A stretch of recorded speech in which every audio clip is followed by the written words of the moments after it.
오늘 말씀의 제목은 심판과 구원을 행하시는 하나님의 주권입니다. 오늘 본문은 우리의 인생을 끝까지 돌봐주시는 하나님의 주권에 대해서 말씀하고 있습니다. 죄를 지은 사람이 하나님께 찾아가서 하나님, 내가 죄를 지었으니 나를 용서해 주십시오 라고 구하는 것이 아니라 용서해 주셔야 되는 하나님이 찾아가셔서 너희들이 회개하면 내가 용서해 주겠다라고 그렇게까지 말씀하시는 거예요. 가슴을 치고 탄식해야 되는 일인데 도리어 우리는 하나님 앞에 너무 뻔뻔하죠. 그런데 오늘 본문을 살펴보면 멸망에서 구원을 받는 것은 우리의 믿음이 아니라 하나님의 주권적인 은혜라는 것을 깨닫게 돼요.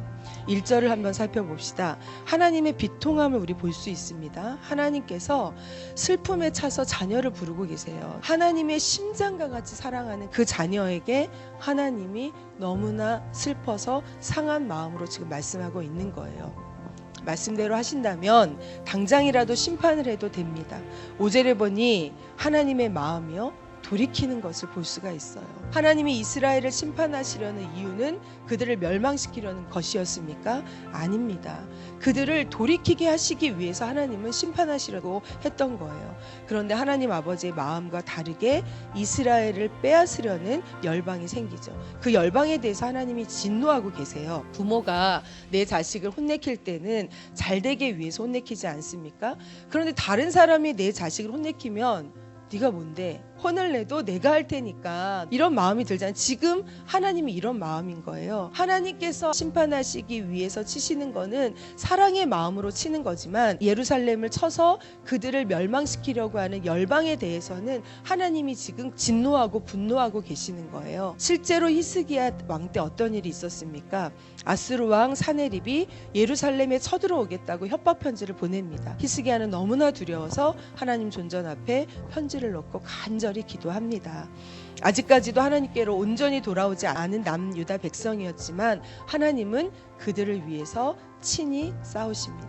하나님의 사자를 보내서 하룻밤에 18만 5천 명을 몰살시키죠. 하나님이 싸우시니 남유다가 승리합니다. 이렇게 놀라운 기적을 경험했다면 하나님만을 의지하며 살아야 할 텐데 살만하니까 다시 하나님에게서 멀어지고 있어요. 입으로 주여 주여 하지만 마음의 중심에는 하나님을 공경하지 않아요.